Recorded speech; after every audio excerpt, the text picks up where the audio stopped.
Welcome back, everybody.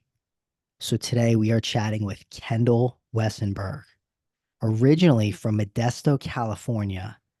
Kendall, then you moved to the University of Colorado Boulder, where you played soccer for 4 years on the club team. And then you saw bobsled during the 2010 Olympic Games, and you thought, let me give this a shot. So 2 years later, you moved to Park City, Utah to start training and ultimately transitioned to skeleton, which we just talked about. But in 2014, you earned an invite to the U.S. team trials. You took fourth. You earned a spot on the European Cup circuit. You went on to become the first American woman to win the circuit overall title, earned a spot on the World Cup. You've competed there for the last 3 seasons. You won a silver medal in St. Moritz World Cup in 2017. And then you earned one of two Olympic spots to the 2018 Games in Pyeongchang. Kendall, thank you so much for coming on. Happy to be here. Thanks for having me. Absolutely. And I think it's worth mentioning, we were talking about this earlier because I was asking you about the difference between bobsled and skeleton. And you mentioned that you were only in a bobsled 2 times. And I did tell you that I've watched Cool Runnings more than twice. So we did determine that both you and I have the same level of expertise when it comes to bobsled. 1000%. Yeah. No, So I you've seen just want everyone who's listening to know that. it. Awesome. Yeah. Here's where I want to start, right? We talked about how you grew up in California. Can you talk a little bit about your exposure to sports and sort of your motivation to excel, if you will? Yeah. Yeah. I think my exposure to sports was high.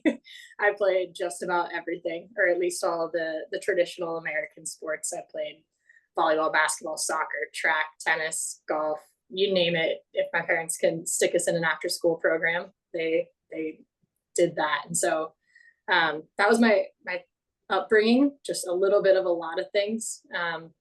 Found soccer pretty early on, which was like the only sport my parents didn't play. For some reason, it was something I wanted to play. My older cousins played it, so it probably came in there. Um, and just immediately gravitated towards soccer. Played all the other sports throughout, but as soon as I made a travel soccer team, that was kind of priority one, as most U.S. soccer girls who grew up in the sport know. It kind of takes over your life pretty quick and becomes everything. And so that was my route. I think, I don't know, I think I wanted to win before I knew even what that meant or was. We watched like old soccer footage of me, like before, there's even really concepts of how to play or how to pass. It's just kind of bunch ball. And I'm pretty serious and I like winning. I remember, in high school, because I played club and then I played at a smaller high school, but all through high school sports, my mom would just be like, Kendall, take it easy. It's not that big of a deal. And for me, like, there's just like, no, if we're competing, we're competing. And still to this day, like, I don't always love like board games or games for fun. Like I don't really grasp the concept. Like if we're playing to win and the rules are the rules and that's what they're gonna be. And like I'm gonna try and win. Like I'm gonna do everything within the rules to win. So that's kind of always been my nature. I think excelling. So in soccer, I wasn't naturally great at soccer. Like I was one of the last people. I didn't find this out till later. Good for luckily for me. But I was one of the last people picked on my initial club team. And I was only 10. It's not like that at 10. This is something I found out from a coach down the road later. But I did know I wasn't a starter. And so I really quickly like honed in on how to get better. It wasn't a conscious decision I ever made, but I think in the process I learned like, hey, I want to win. I want to do everything I can to help the team win, and I want to be my best to play the biggest role I can in that. And that just kind of fed itself. You realize you can get better at this thing if you do X, Y, and Z. And I think that pursuit became fundamental for me in soccer, when I played high school sports as well, and then ultimately when I got into skeleton. But probably just in my life a little bit too. I think I love the pursuit of excellence and better and your best and all of those kinds of things. So somewhere in there fundamentally, and then that kind of ability to get better. I love this though, right? Because a lot of times people talk about, they played multiple sports and then they stumbled into one and they were good. And they were like, and I was good at it. So I started to like it.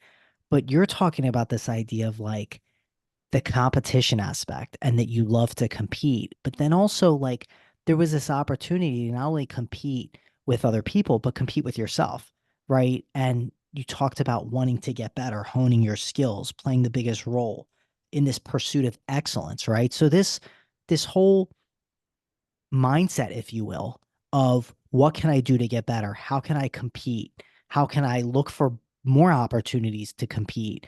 Right? That's an intrinsic quality, right? That inevitably allows us to be able to get better and better. Where so many other athletes kind of start out, they're talented, but then they kind of burn out, right? And if you've got this intrinsic ability to continue to challenge yourself, then it can sustain and not only allow you to achieve a high level of success, but you just talked about not only in soccer, right, where you played in college, but then ultimately in skeleton, which is what you're doing at the Olympic level. Yeah. Now, let me transition this, right? Because here's a California kid who, okay, goes to Boulder and is playing soccer, right? Yeah. Outside, sunny days, right? Running around. That's what we're imagining. And then you watch bobsled, which many of us have watched, right, Right. in some Yeah. capacity. And we think it's cool, but we're like, there's no way I'm getting in one of those things. But you watch it, and then 2 years later, you decide to relocate to train for the sport. So, what was it about bobsled that inspired you to make that decision to train and then be able to compete sort of at an even higher level, if you will? Yeah. Yeah. So I think it's a couple of things because for sure it was absolutely like the pursuit of excellence and everything you outlined. But I think there's also this love for soccer and this love for like play, like how a soccer game evolves and how a play evolves and how a team builds and how you win. And I think I felt that same pull towards skeleton. And so, like, it never felt like one big, there's definitely moments where I was like, this is a weird thing to do. But like, for the most part, I saw it and was just like, that looks like fun, first of all, which I realize is not the standard response. But then so I saw it in 2010. In the following winter in 2011, I got to go up to Lake Placid and get on a sled. And that was kind of the impetus for me to be like, oh, I really like this. Like, this is, they say when you get down driving school, they take you halfway up the track, they lay you on your stomach, and they say, okay, look where you want to go. And then they just let you go. So driving school is a little bit of a loose term, but they say when you get to the bottom, it's either like, that was awesome, let's go faster, like show me how to go faster. Or you're like, that's good, I had the experience, I tried it, I'm done. And I was like wholeheartedly the first one. So I finished school. And then because of that, I was like graduating. And I think everyone's kind of at that crux when you're graduating from college. You're like, I have this degree, but for the first time, my life isn't outlined for me, right? Like, it's not like a standard school year or, then I'm going to college and then I'm doing this and everything's set up. You're like, well, I could do anything, or at least that's how it felt to me. I was like, I could move anywhere. I could apply to any entry level job. I can do whatever I want.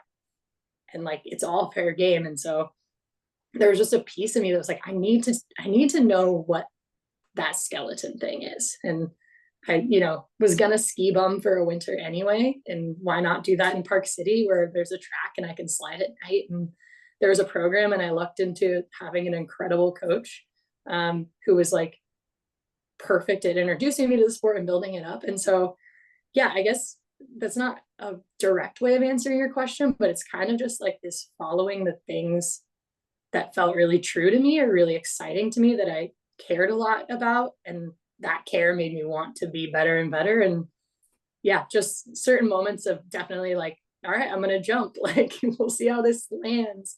But it's a lot of little decisions, I think, building up to that and um, checking in to make sure that that's something you want to jump into.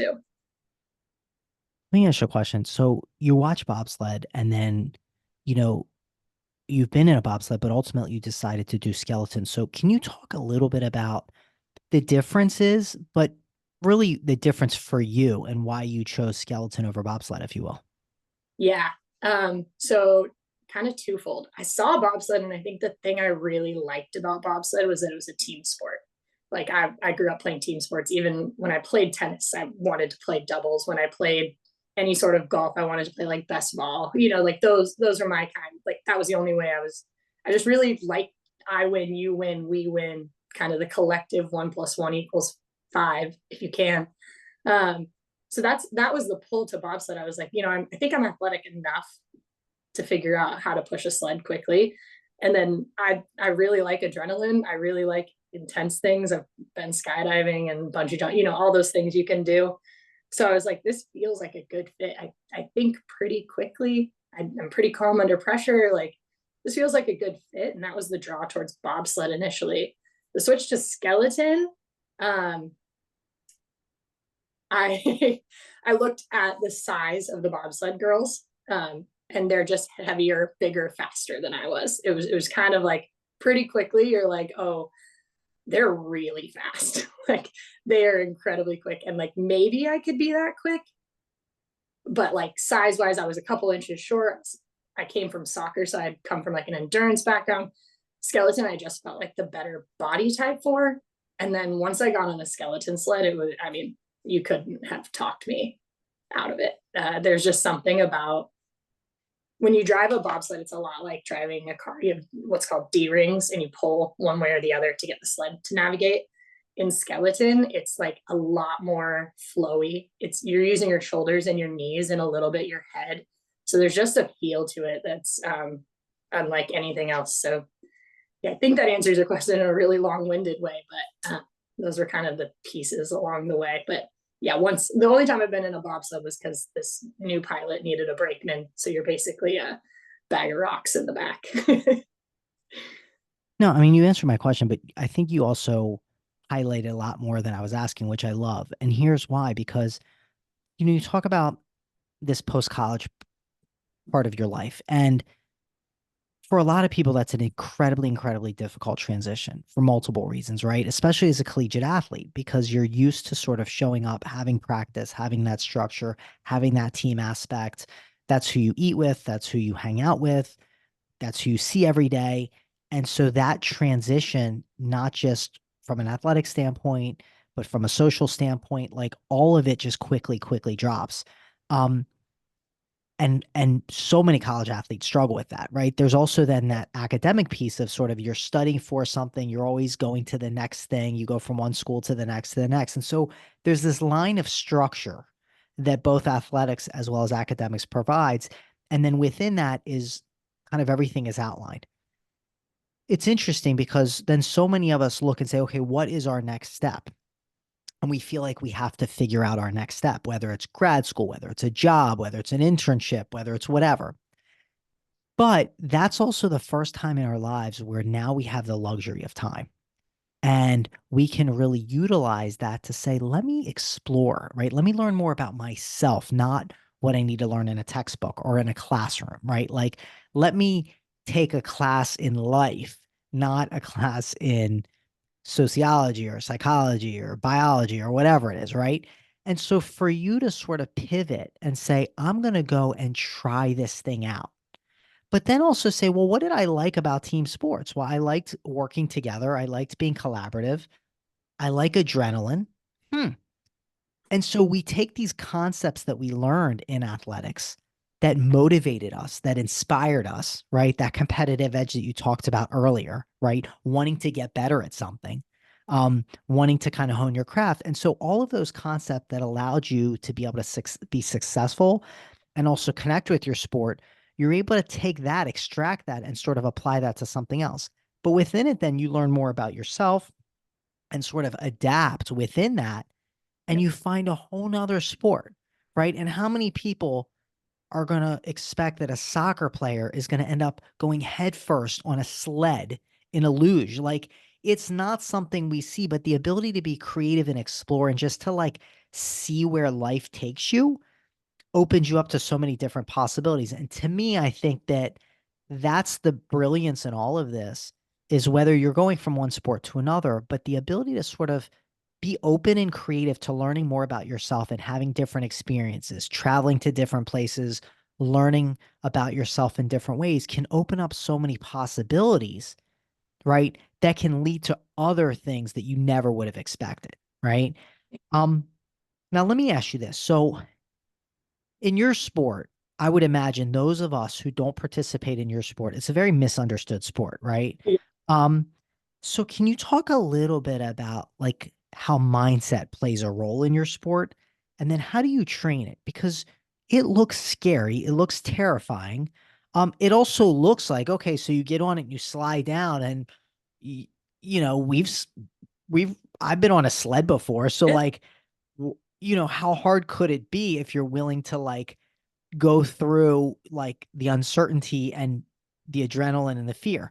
At the same time, right? Anybody who knows your sport is going to know that's not at all, what it is. There's a lot more to it. So can you talk a little bit about how mindset plays a role in your sport and then how do you train it? yeah. Give me the first part of that. Actually, hold on. I just realized I left the stove on. 1 second. So talk about how mindset plays a role in your sport specifically and then how do you train it consistently? Yeah. Um, Obviously, I came from soccer, and I've played a number of sports. I think skeleton has been, for me, the trickiest mental game that I've had. Like, fundamentally, they talk about like a quarterback's memory. You have to have like the memory of a goldfish and all of that. Like, a quarterback gets to reset between plays. In skeleton, like, and on any given track, you have somewhere between 14 and 20 something curves. It's a mile of track and you're covering it in less than a minute most times. So there are probably five-ish decisions on a good run that you're making in every corner. So you're making, 100 decisions in a minute while you're trying to navigate yourself. And the trickiest part, there's getting down a run clean, and then there's getting down a run fast. And clean is important to fast, but perfect isn't fast. So you're balancing all of these things in your decision making, and that's what makes you really good. A good skeleton run, I think to your point earlier, is like, doesn't look like we're doing much, but what we're actually doing is keeping it within these boundaries of tolerance, of not dangerous but not overcorrecting. So you're walking a really thin line. I think it's like a puzzle. That's how I like to think of it. You're putting all the pieces together as you go down, and it's not like a puzzle because it's never perfect. It's never square. You don't have a piece for every spot. You're making the best decision. It's why you get better with age typically in driving, because you have reps on a track. Oh, I've gone in late to this corner before. I know how to save this without like killing all of my speed, essentially. So you're walking, I mean, just in driving a track alone, that's a whole mental game. Then you could get into the whole mentality of competing. And in the Olympics, it's 4 good runs. All of them count. You don't get to throw one away. Like, there's a whole mental side to the competition side too, because you have to be hyped up to push really fast for those first 7 seconds. And then you got to chill out as soon as you lay on your sled and be really flowy and be really soft because you're your shock absorbers. So when you're competing, that's its whole own thing. When you're in the track, that's its whole own thing. And it's just such a mental sport. I'm happy to talk about any piece of it, but yeah, the mental side of skeleton is unlike anything else. For me, when I played soccer, I used to always have this thing. I'd be super nervous, especially before games that mattered. But as soon as I like touched the ball the first time, I kind of fell into that flow. And like, that's why I love soccer. I just, for 90 minutes, played. Like, you're playing, it's next play, it's this, it's that, you're in the moment, you have those little battles within the game, but you're just in the game. In skeleton, you don't have time to like get into the game or fall into a rhythm. Like, you got to be on when the clock goes. So yeah, I think that's been the biggest learning curve. That and being in an individual sport are the two biggest pieces, I think, that I've spent my decade-ish career figuring out. We talk a lot about, like you said, the flow, right? And we talk Yeah. about the flow, which is also the kind of when you're in the subconscious, right? Where you're not really thinking, which is also the zone, right? Yeah. So is there a way that you specifically train or continue to train yourself to be able to access that so quickly? Yeah. Um, or is that something that you sort of have fallen into, if you will? Yeah. I think early on, I kind of fell into it. It was kind of nice. Like, it's funny when you're early on, you're like, oh, I want to be experienced like that. I don't want to be that scared of this track. I want to have that knowledge, or at least that was my thinking. And then you get older and you're like, man, it'd be nice to be so carefree. Like it'd be nice to not have like, the end of my career and what this means and where I'm at and all of those things. But for me, definitely meditation in general, being able to find space, staying steady with that practice for me is huge. Probably in my everyday life too, but being able to like tap into like not controlling my thoughts, but letting my thoughts be, letting those go and being like present and where my feet are, I think has been really, really huge for me. Um, Part of it is compartmentalization, right? Being like, okay, I'm going to deal with this another time. Um, some of it is just like trial by error. And then, yeah, part of it's repetition. It's knowing what you need on a race day, specifically knowing what kind of music helps or hurts, or what conversations you want to have, what you do with your phone. All of those little decisions, I think, can very much help. Some people are super rehearsed and have like where they set their shoes and where they set their speed suits, what they put on first. Mine isn't quite that regimented, but there's definitely a rhythm to it. There's, when I like to show up at the track, when I like to make sure my sled is set, when I like to warm up, what kind of music I listen to. So all of that kind of sets the scene for that. But a lot of it's just trial and error too. There's still days where you're just not in it like you need to be. Let me ask you this. So when I've spoken to any successful person, right? Whatever you want to define success as. But I would Sure. say that, in any sport, if you're an Olympian, I would qualify that as a successful person, right? Yeah, Because you're competing at the highest level, right? On the biggest stage with the most pressure. There's a lot that comes with it. So anytime I've talked to any successful person, right? What I'm always relieved, if you will, and refreshed to learn is that they've had some significant challenge, right? Whether it's been personal, whether it's been athletic, right? Because those challenges really, we learn a lot from them, right? And they help us grow and they help us then be able to overcome and be in other significantly challenging situations, right? Because we've learned about ourselves. So, is there any personal or athletic challenges that have really kind of shaped who you are?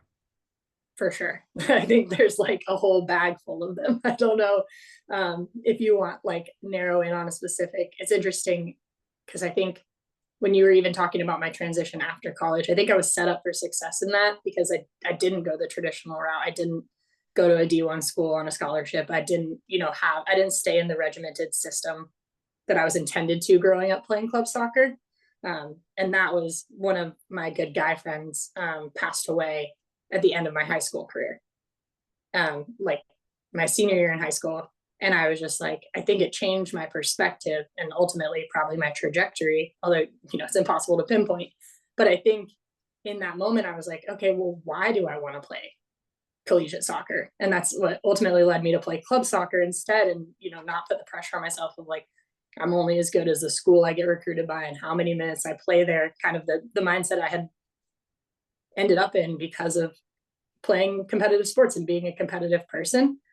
So I think that was like, it ended up being a pivot for me without realizing it. And then carry that into everything else that you do. I think having that perspective really early on, I would never like wish that upon anybody. I think definitely changed how I approach things and what I take seriously and what my values are. And then into skeleton, I mean, yeah. um, I think the whole thing has been a challenge. Like, I could go year by year and give you something that like threw me off or was hard to overcome. Skeleton's like a pretty intense environment. It's a expensive sport in expensive towns with very little funding. Your most direct competitors are your teammates who you're sharing a room with and a car with and a training time with and meals with and physio with and um, racing against ultimately pretty much every week. So it's a very interesting dynamic. You don't pick those people. You don't decide who's good at skeleton when you're good at skeleton, um, which ultimately leads to like a bunch of challenges off the track and in that environment. You also leave for season in October and you don't really come back till March. Like you go track to track to track, you get a week off for Christmas, track to track to track, living on top of the same people. Even if they were your best friends, you probably like, get away from me, you know? So it's complicated. I think it forces you to grow and prioritize. Um, and then there's actually racing, and things that go your way, things that don't go your way. An Olympic qualification that went really well for me, an Olympic qualification that went really horrifically for me. Everything that could have gone wrong did into 2022. So yeah, I know that doesn't zero in on a ton of specifics, but I mean, that's kind of life, right? Like you're constantly learning lessons, and you feel like you learned a lesson and you've got the flow of it now, and you got another lesson. So I don't know. That's how it feels to me. But happy again to dig in if there's any specific category on those specific challenges. Yeah. Well, I mean, what I love about your answer is, you're talking about these human experiences, right? Like, yeah, you're an athlete, but you're also a person and a human being. And so, like, you talk about losing somebody very close to you and sort of how that shifts your perspective, right? And in athletics, like, we don't always think about it that way. Just a second ago, you were talking about the importance of sometimes compartmentalizing, right? And how Yeah. you have to do it. But at the same time, I think there's times where you do it, and then there's times where we sort of take these experiences and we look at ourselves and we look at our life and we look at what's really valuable to us. And you talked about how it sort of shifted your values, and changed your approach to certain things. So to me, you know, there's always going to be challenges. There's always going to be obstacles. There's always going to be setbacks. And for many of us, we work really, really hard to avoid them and we don't want to think about them, right?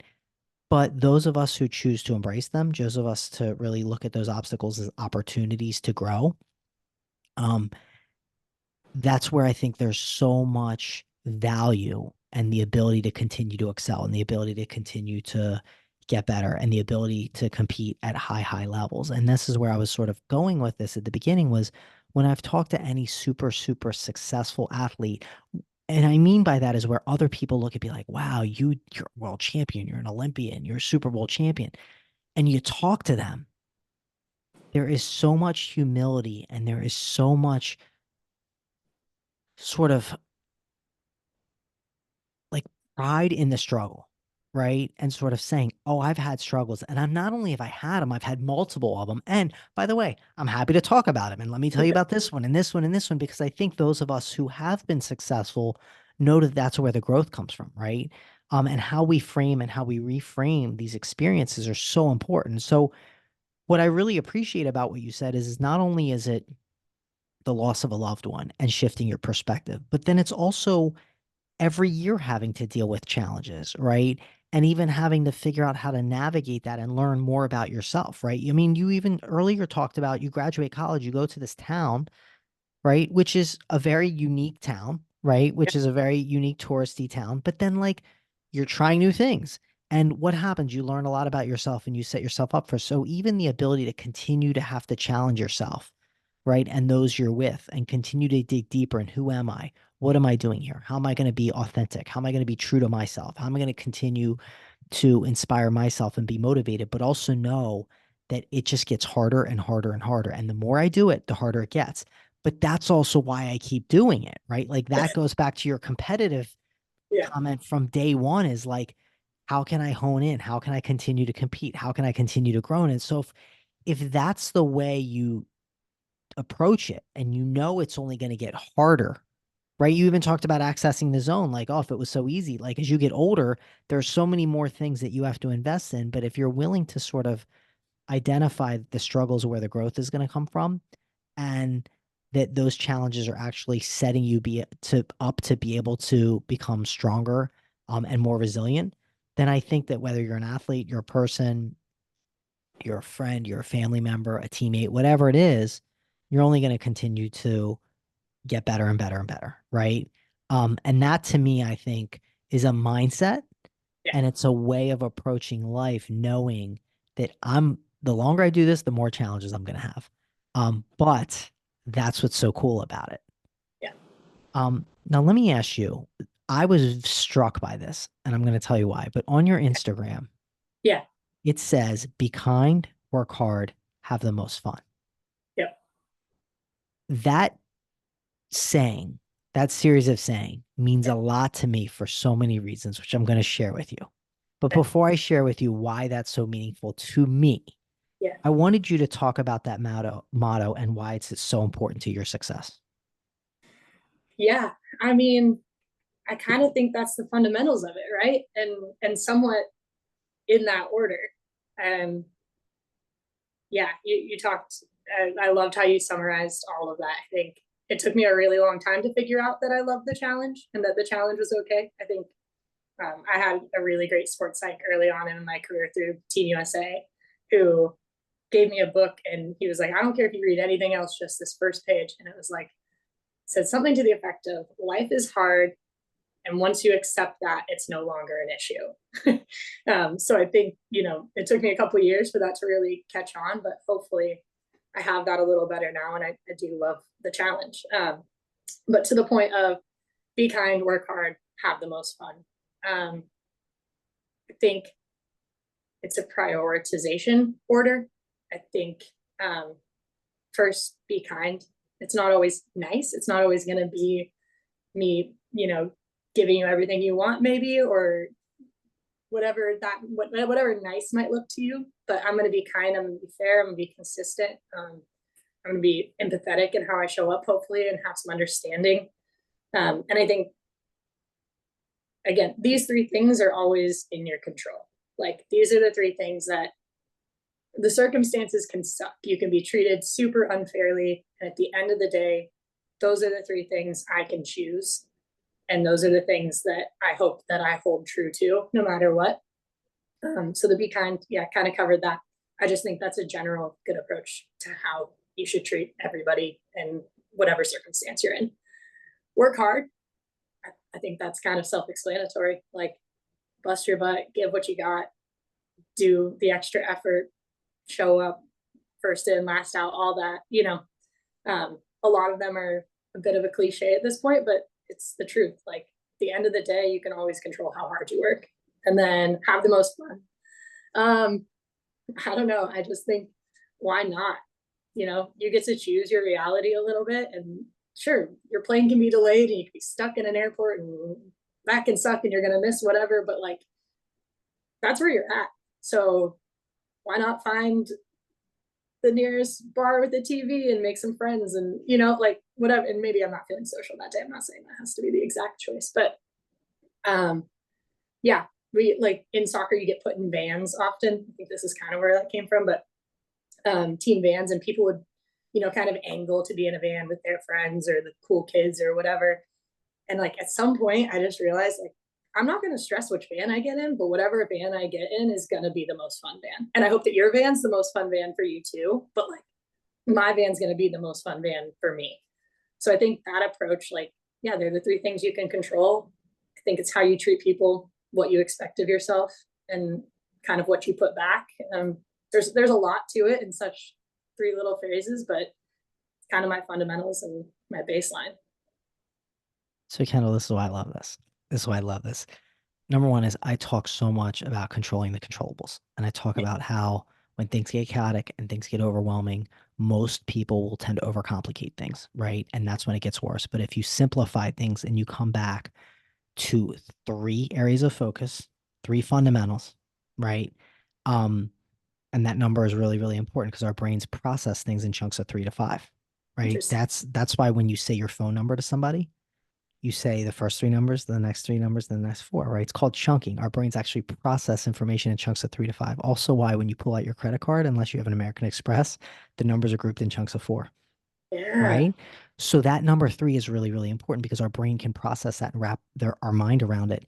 And we like that number.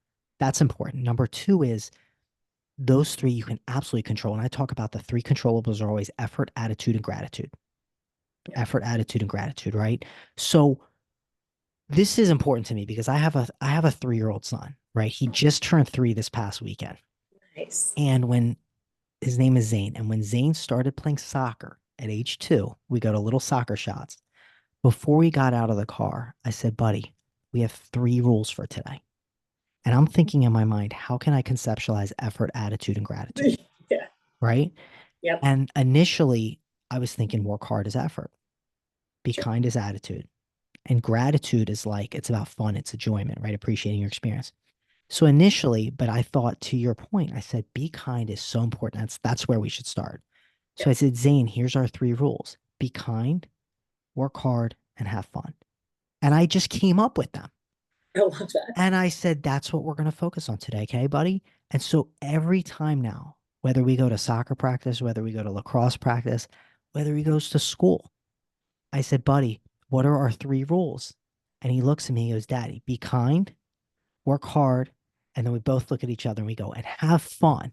And he says it with such a smile on his face.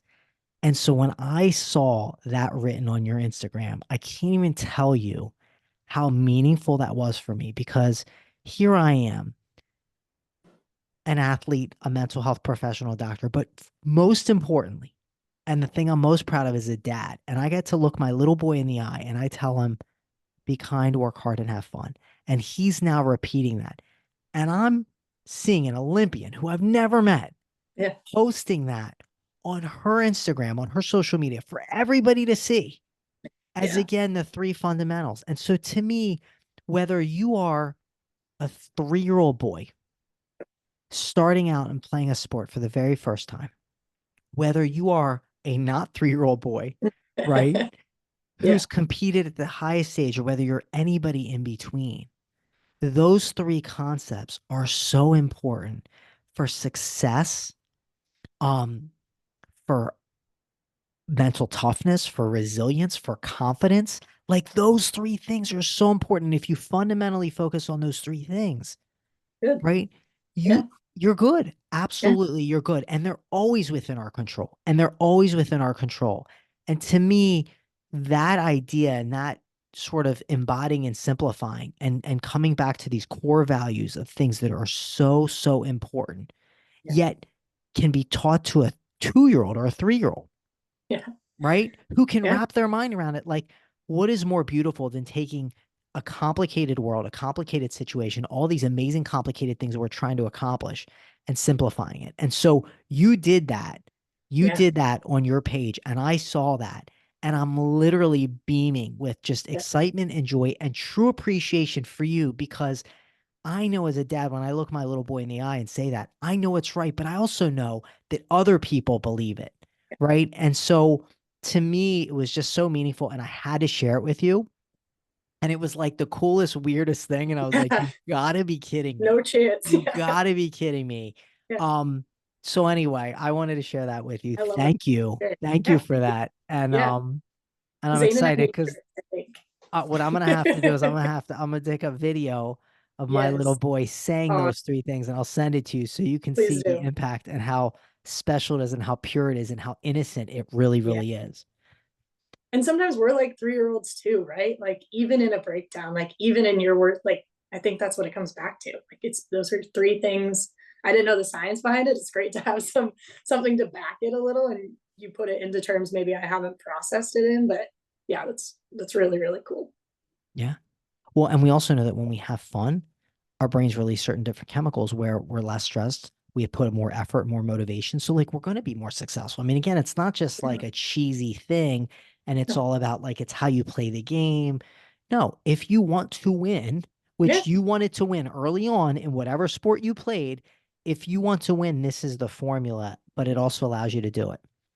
Here's my last question. It's very, very evident that you're competitive, Yeah. right? It's very evident that you want to win.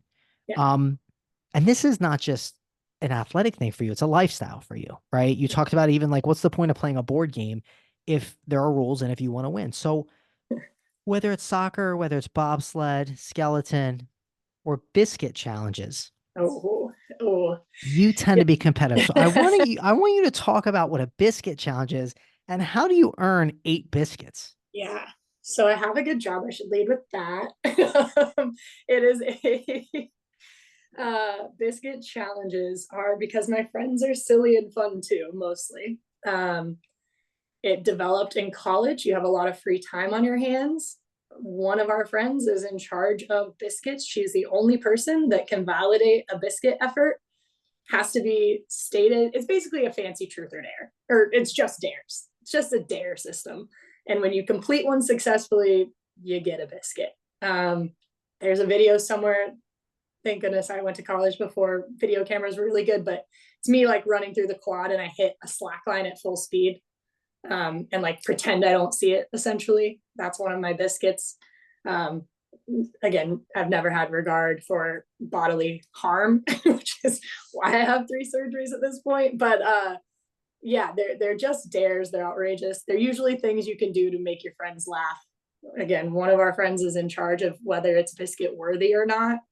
And if she says it's worthy and you do it and it's documented or people see it, then you get a point. So I have 8 points. They're pretty hard to get. I mean, you would imagine I think biscuit challenges were made my sophomore year in college. I'm going to date myself, but that was like 2010, 2009. So I have 8. I'm somewhere at the top of the leaderboard. I think we're not as good at keeping track at this point, but yeah, yeah, less physical harm at this point, more goofy. Like we were at a buffet place, and I had to go pour coffee for strangers, like without them asking for it, and I like couldn't give an explanation. So they're just like things to make you laugh, not take it too seriously. But yeah, 8 biscuits. I am pretty proud of that.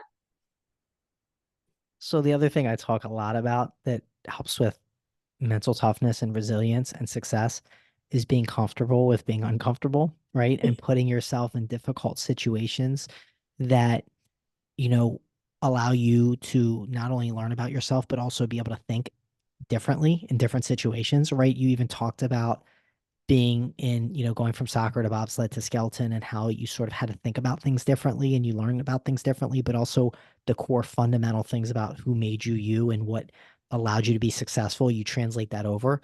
So to me, when I'm hearing this again, it's really neat because you're taking that competitive spirit and you're taking that ability to put yourself in difficult situations and the ability to have fun and not take yourself too seriously. And you're combining those into this experience, right?